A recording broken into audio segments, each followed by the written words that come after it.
Merci, Monsieur le Président. Vu la présentation implicite qui me précède, je vais avoir du mal à être dans un rôle de composition. Je vous remercie très sincèrement de m'avoir invité, sachant que j'ai effectivement été de ceux qui ont commis l'un ou l'autre article, l'un ou l'autre ouvrage en relation avec le franc CFA. Et donc je l'ai fait et vous avez malgré tout tenu à m'associer à vos travaux. Je vous en sais gré. Et je voudrais penser en tout cas que tout le monde ira jusqu'au bout de la démarche, c'est-à-dire faire en quelque sorte une opération aussi de vérité. Les monnaies ont besoin de vérité. Si nous sommes aujourd'hui devant une commission parlementaire qui est les affaires étrangères, c'est bien que la perception française aujourd'hui, c'est que cette monnaie n'est pas qu'une monnaie africaine, sinon on n'en déciderait pas au Parlement français. Et c'est aussi une perception encore plus profonde, c'est que les externalités aujourd'hui négatives de cette monnaie génèrent en Afrique un certain nombre de tensions qui probablement, en tout cas qui à mon sens, ne sont pas des tensions négligeables. Je les qualifierais même d'explosives, dans le sens où elles sont portées par la jeunesse. Et donc la démographie du rejet va beaucoup plus loin que ce qu'on peut imaginer. Ce n'est pas un rejet qui est limité à l'Afrique francophone. Il y a aujourd'hui des conférences partout en Afrique qui parlent du franc CFA, en Afrique du Sud, etc., au Malawi. Et donc je pense que c'est plutôt une bonne chose, voire une très bonne chose, que vous vous souciez de cette question. Qu'il me soit donc autorisé de me souvenir d'un 29 mai 2005, que vous connaissez tous, puisque c'était le jour du traité de Rome 2005, et que nous sommes effectivement un 29 mai. Voilà, on se rappelle du résultat. C'est donc exactement il y a 24 ans. Pourquoi est-ce que je rappelle ce précédent, cet événement historique? C'est parce qu'en réalité, les populations africaines qui sont utilisatrices du franc CFA n'ont jamais eu l'occasion de participer démocratiquement à un exercice les amenant à choisir leur monnaie, à choisir leurs options monétaires. Ça ne s'est jamais produit. Avec d'ailleurs ce paradoxe énorme que vous apprécierez, c'est que pour changer le nom de cette monnaie qui est dite africaine, il a fallu que le Parlement français se prononce, et le Parlement français s'est prononcé sous le regard de l'Union européenne, c'est-à-dire en respectant les avis de conformité de l'Union européenne, mais jamais aucun Parlement africain ne s'est prononcé. Ça veut dire qu'en gros, l'écho, s'il avait existé ou s'il était amené à exister, pourrait exister par des décisions de Parlement européen ou du Parlement français, approuvées par l'Union européenne, sans avoir à requérir l'avis des parlementaires, ne serait-ce que vos collègues africains. Je pense que c'est quand même une question à laquelle vous pourriez aussi, en tant que parlementaire et représentant du peuple, vous pourrez vous poser aussi quelques questions. Ce que je souhaite mettre en avant ici, et mon accroche va dans ce sens-là, c'est le fait que la monnaie va au-delà de la question purement économique, de la question du lien, disons, de la tenue d'un taux de change qui serait à l'équilibre ou pas à l'équilibre, etc. La monnaie va bien au-delà de cela. Et même l'économie va au-delà de ça. Aujourd'hui, une des monnaies qui maintient son niveau par rapport au dollar, c'est le kwacha de la Zambie. Et pourtant, l'économie zambienne va très mal. Mais leur monnaie réussit à se maintenir à un niveau élevé parce qu'ils ont suffisamment de réserves pour maintenir leur monnaie à un haut niveau. Mais ça ne veut pas dire grand-chose sur la vitalité de leur économie actuellement. C'est pour ça qu'il faudrait, à mon sens, je suis plus pour une approche plus institutionnaliste, plus multifactorielle de la monnaie. La perception qui apparaît à nombre d'Africains sur la question du franc CFA, elle est effectivement historique. Mais il ne s'agit pas d'un péché originel. j'apprécie l'expression, et je remercie Bruno Cabriac d'en avoir parlé. Il s'agit d'une constitution. Ce n'est pas un péché qui se serait produit à un moment donné, mais c'est une forme de génétique de la zone. Elle est constituée avec un certain nombre de principes qui sont des principes de la colonie. Ces principes, quand on dit que ce sont des principes de la colonie, ce n'est pas une agression verbale. C'est un fait d'abord historique, mais c'est aussi une rationalité. C'est-à-dire que vous avez un empire, vous voulez donner un visage à votre empire, et qu'est-ce que vous faites? Entre autres, il y a des frontières, il y a des signes monétaires qui vont se distribuer au sein de l'Empire.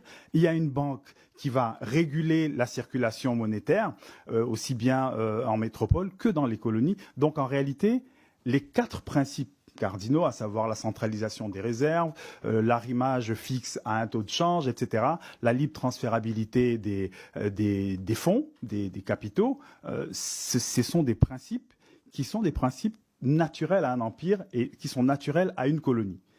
Et ces principes sont aujourd'hui encore fonctionnels. Ce qui, évidemment, pour les Africains, entretient l'idée d'une colonialité monétaire. C'est-à-dire qu'on est passé d'une situation de colonie à une situation indépendante, mais avec les mêmes principes que les principes de la colonie. D'autant plus qu'il n'y a pas eu réellement de sollicitation des parlementaires, des peuples, etc., pour approuver ces passages-là. On est arrivé même à un énorme paradoxe aujourd'hui. C'est-à-dire qu'on a, en quelque sorte, perdu des degrés de liberté du point de vue africain dans le passage à l'euro. Si vous lisez la décision du Conseil du 23 novembre 1998, que je conseille toujours, enfin je recommande toujours, dans cette décision, l'Union européenne dit clairement à la France, je suis d'accord avec les unions monétaires que vous garantissez, entre guillemets, mais à une condition. Vous ne pouvez faire aucune modification substantielle sans que 3 services au moins de l'Union européenne non seulement soient d'accord, mais valident, soient tenus informés régulièrement de l'évolution de ces accords. Donc les Africains passent d'une situation où ils avaient ce qu'on appelle une tutelle monétaire vis-à-vis de la France à une double tutelle, puisque désormais l'Union européenne peut, si elle le souhaite, eh bien, intervenir sur cet accord en estimant que pour X, Y raison, eh bien, il ne convient pas aux politiques européennes. Même si c'est hypothétique, c'est quand même statutaire.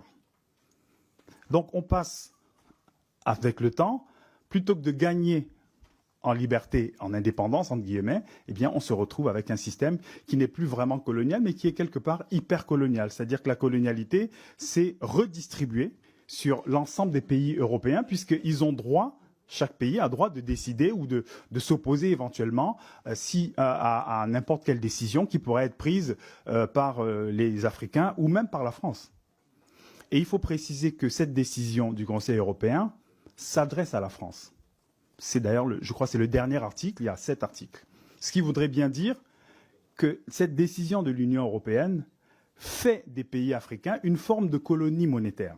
Parce qu'en fait, dire qu'ils ne peuvent pas, en gros, bouger le taux de change, ils ne peuvent pas décider, par exemple, d'intégrer un autre pays de la zone sans avoir l'avis, d'abord, l'accord de la France, et que la France remonte cet accord au niveau de l'Union européenne, explicitement au niveau de la Banque centrale européenne, au niveau du Comité monétaire et financier, au niveau de la Commission. Donc 3 instances. Donc c'est difficile, dans un tel contexte, d'imaginer qu'on parle de souveraineté monétaire. Mais avant de parler de souveraineté monétaire, il faudrait aussi, et je pense que tous les panélistes ici connaissent la question même de la souveraineté avant d'être monétaire.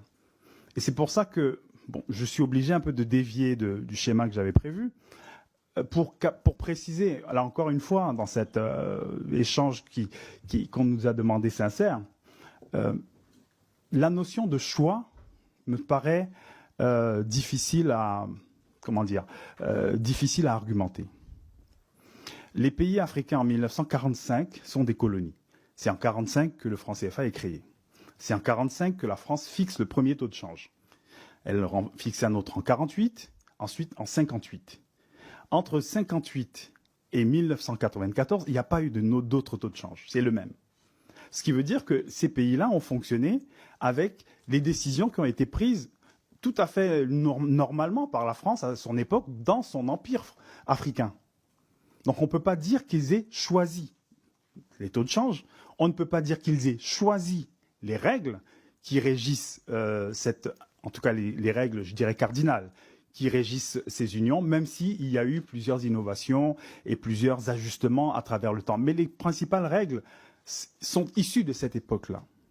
Et il faut savoir aussi qu'avoir un taux de change fixe, ça, je pense que c'est important aussi de relire dans la perspective qui est celle des Africains. Les Africains lisent le franc CFA avec l'ensemble des outils et instruments de la colonisation. C'est-à-dire, par exemple, vous verrez toujours associer ceux qui font des protestations fortes vont associer le franc CFA avec la présence militaire française, avec le fait d'avoir des langues officielles, la langue officielle comme le français, parce que ce sont des accords, entre guillemets, qui ont été signés lors du passage de la colonisation aux indépendances. Donc la lecture, la perspective des Africains de ce point de vue-là, la rationalité qui les anime, c'est de dire finalement on a une espèce de bloc, en gros, qui lie l'économie, la monnaie, les aspects culturels, les aspects militaires, comme un élément, comme un bloc vis-à-vis duquel on a du mal à trouver des marges de liberté. Ça explique en grande partie la situation actuelle, qui n'est pas un simple rejet. Parce que il faut savoir que la contestation du franc CFA est très ancienne. Elle naît avec le franc CFA. Elle a été le fait même de certains experts français. Parce que vous savez qu'il y avait une discussion entre le ministère des colonies et le ministère des Finances. Tout le monde n'était pas tout à fait d'accord. Il y a eu ce débat-là. Certains disaient, si on a deux monnaies dans le même empire, ça va poser tel et tel problème, etc. Donc il y a eu une contestation qui est aussi une contestation de chercheurs, d'économistes, depuis les années 50-60. Donc ce serait dommage de présenter ça essentiellement comme une espèce de simples protestations. Est-ce que vous pouvez conclure? Je comprends très bien ce que vous dites et c'est passionnant. Mais oui, effectivement, je suis à ma 12e minute. Je vous remercie. Alors ce que je devrais dire pour conclure, c'est que l'analyse coût-bénéfice externalité faite par les Africains ne permet pas de valider l'institution franc CFA comme étant une institution de développement. Parce que tous les avantages qui sont associés au franc CFA ne renvoient pas, si on prend la stabilité, mettons, monétaire ou des prix, ça ne donne pas davantage d'investissement direct étranger aux pays africains de cette zone-là. Ils n'en ont pas plus que les autres.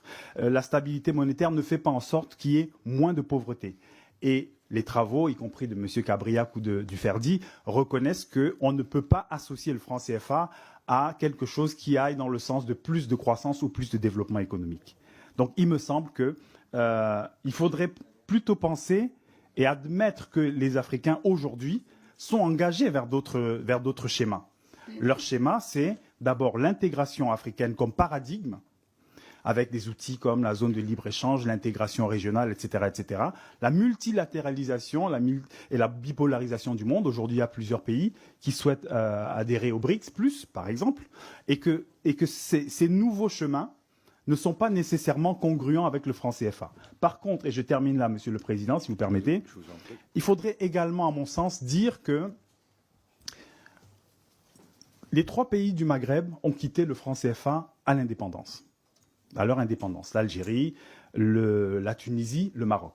Okay, ils ont opté pour leur monnaie. Aujourd'hui, ce sont les premiers partenaires économiques de la France. Et ce sont des pays qui se comportent très bien du point de vue économique. La monnaie tunisienne est une monnaie qui résiste très bien, qui est un change flexible, mais qui résiste très bien à la situation actuelle, qui a un niveau, une cotation vis-à-vis du dollar qui reste très stable. Donc le fait de sortir de la zone franc, ou je ne sais pas comment on peut l'appeler, n'implique pas que les pays n'auront pas eu de relations avec la France. Au contraire, la France s'entend même très très bien avec des pays qui sont sortis de la zone franc, et ses meilleures relations économiques, elle les a avec des pays qui ne sont pas de la zone franc, comme la